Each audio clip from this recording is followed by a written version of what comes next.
بسم الله الرحمن الرحيم. ربنا افتح بيننا وبين قومنا بالحق وأنت خير الفاتحين. صدق الله العظيم. السلام عليكم ورحمة الله وبركاته. أهلا ومرحبا بحضراتكم في حلقة جديدة من برنامجكم الأسبوعي مملكة الرشاقة. احنا قدمنا الميعاد شوية، فأتمنى ان احنا نكون متابعين مع بعض، وده هيكون ميعادنا ان شاء الله الجديد في خطة البرامج الجديدة للقناة. هيكون ميعادنا دايما ان شاء الله الساعة 2 بعد الظهر بتوقيت مكة المكرمة. اهلا وسهلا بحضراتكم. افتقدتكم الاسبوعين اللي فاتوا. الاسبوع اللي فات ما كناش مع بعض على الهواء.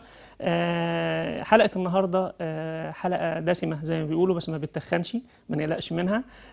حلقه فيها 4 فقرات ان شاء الله ينالوا اعجابكم، ونقدر ان احنا نلبي جميع طلباتكم وجميع احتياجاتكم مننا على مدار الساعه اللي احنا مع بعض فيها. حلقه النهارده ان شاء الله هتكون من 4 فقرات زي ما قلنا. الفقرة الأولى وهي الموضوع الرئيسي للحلقة هيكون رجيم المرأة الحامل. طبعا اسم غريب وموضوع غريب وموضوع حساس، وهنفتحه مع بعض ونشوف هنقول فيه ايه.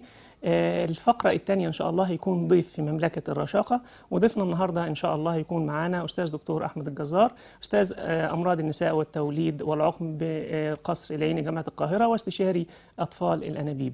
أما الفقرة الثالثة وهي دي الفقرة الجديدة بتاعتنا، وإحنا مسمينها وهم الفضائيات.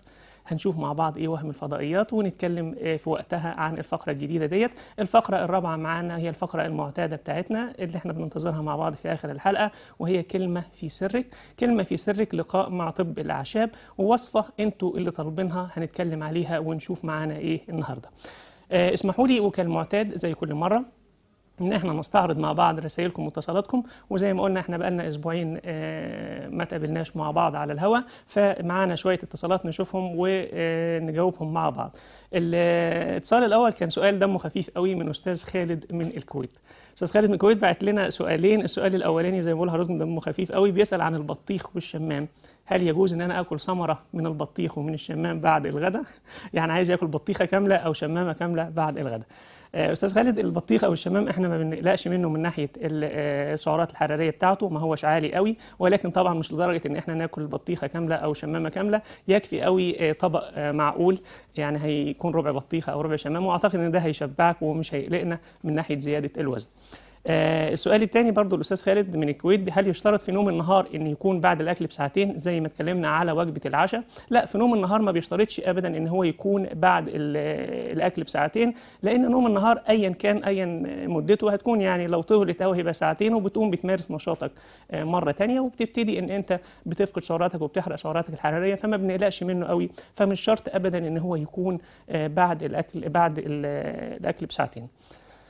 سؤال ثالث بيقول لنا يا ريت يكون في حلقات أخرى عن الطب الصيني وإيه هي آثاره الجانبية. إن شاء الله هيكون معانا حلقات تانية عن الطب الصيني. هو فعلا لاقى إعجاب من حضراتكم والتساؤلات حواليه كتيرة قوي. هيكون في إن شاء الله حلقات جاية تانية عن الطب الصيني، وهنوضح فيها برضو الآثار الجانبية. ولكن بسرعة أنا عايز أقول حاجة مهمة جدا. الطب الصيني كطب ملوش أي آثار جانبية، ولكن الآثار الجانبية بتيجي من طرفين، هما الطبيب والمريض.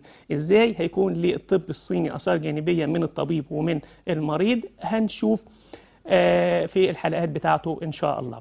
السؤال الرابع معانا كان بيقول في الSMS: أنا مريض سكر، هل يناسبني الرجيم السابق اللي احنا قلناه؟ لو تتذكروا الرجيم السابق اللي احنا قلنا عليه الرجيم المثالي، أيوة يناسب جدا مريض السكر وما بنقلقش منه. طيب معايا اتصال أخده عشان ما ينتظرش معانا. السلام عليكم. السلام عليكم إيمان، ازيك؟ السلام عليكم. وعليكم السلام ورحمة الله وبركاته. السلام عليكم إيمان، ازيك؟ أهلا وسهلا بك يا دكتور. أستأذنك توطي التلفزيون. حضرتك عامل إيه؟ أستأذنك توطي التلفزيون. ماشي حاضر. أشكرك يا لو سمحت يا دكتور، عايز أسألك، أنا برضع. أيوة فندم. وما بزهق شوية جسمي وشي بينزل قبل جسمي، فشكلي بيتغير، فأنا عايزة حاجة الأول أزيد، وأنا برضع دلوقتي معايا بنت وولد. أنت وزنك كام يا إيمان؟ دلوقتي أنا كنت وأنا مليانة شوية كنت 52، دلوقتي نزلت الأيام دي أوي. نزلتي أكتر. طيب شكرا على اتصالك يا إيمان، هجاوبك حالا. حاضر، شكرا. يعني استاذنكم ان احنا اجل بس اجابه ايمان لغايه ما اكمل الاجابات الثانيه. اتكلمنا عن مريض السكر. في سؤال جميل قوي، لماذا لم تجيب عن السؤال الفرق بين الميزوثيرابي والابر الصينيه؟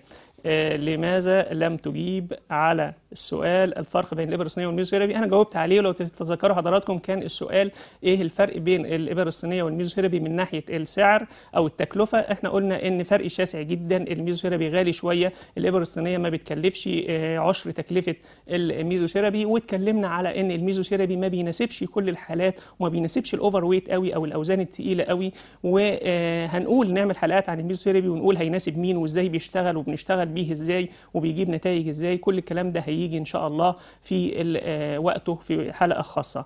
في SMS كان طالب وصفه لشيب الشعر، النهارده ان شاء الله هنقول لحضرتك وصفه لشيب الشعر، احنا ما نسيناهاش ولا حاجه، ولكن كان ما كناش مع بعض على الهواء الاسبوع الماضي. كان في برضه مطلوب وصفه لعلاج الكبد ووصفه لعلاج الرحم او التليف الرحمي او النزيف الرحمي، برضه ان شاء الله هنقولها مع بعض. في اتصال كان بتقول سيده انا بقوم من النوم مرهقه ومجهودي طول اليوم قليل ولا أعاني من السمنة أو السكر أو أي مرض. أختي الفاضلة، يعني أنا أنصحك إن أنت أول ما تصحي من النوم إن شاء الله كوباية مية ومعلقتين عسل أبيض ندوبهم فيها وناخدها على الريق يوميا، ده هيدينا نشاط كويس جدا طوال اليوم. وبرضه كذلك بوصيكي إن العشاء بتاعك ما يكونش فيه سكريات عالية، لأن السكريات العالية قوي في العشاء بترهق قوي الجسم أثناء النوم، وبالتالي بيصحى الواحد مرهق قوي وحاسس إن هو زي ما يكون عامل مجهود جامد من إن الجسم بيحاول يحرق السكريات اللي إحنا أخدناها كتيرة في العشاء. أعتقد إن إحنا كده جاوبنا معظم أو كل الاتصالات اللي كانت معانا خلال الفترة الماضية. أتمنى إن أنا ما نكونش نسيت حد، وأتمنى إن أنا أكون جاوبت الإجابات اللي ترضيكم أو تزيل علامات الاستفهام اللي بترتسم كتير قوي في عقولنا. الأخت إيمان اللي كان معانا اتصالها دلوقتي هي بترضع ووزنها 52 كيلو، يعني تعتبر نحيفة نوعا ما. يعني أنا بوصيها مهم جدا إن هي بتقول وشها بينزل تكتر لي قوي من السوائل بتاعتها والعصاير، دي مهمة جدا. وأنا قلت قبل كده إن اللبن ده عبارة عن سائل ومش هيزودوا غير السوائل، مش هتزودوا السكريات الكتيرة والأكل الكتير، ولكن هيزودوا معانا السوائل الكتيرة. وبرضو كذلك زودي لي شوية النشويات بتاعتك والبروتين بتاعك، وبالتالي هنلاحظ ان الوش ان شاء الله هيبتدي يرد كتير قوي. الموضوع اللي انا لسه قايله حالا دلوقتي، كوبايه ميه ومعلقتين من عسل النحل على الريق يوميا، دول هيخلوا معاكي نتيجه طيبه قوي. وخليكي برضو قبل النوم كوبايه ميه معاها معلقتين عسل ومعلقه من خميره البيره يوميا قبل النوم، دي هتساعد قوي في نضاره الوجه وهتخليكي تصحي جعانه. جماعه التخان او اللي هم وزنهم زايد ما يحاولوش ان هم يعملوا الوصفه ديت، لان هي بتخلي الواحد يصحى جعان جدا، فاحنا مش عايزين الموضوع دوت.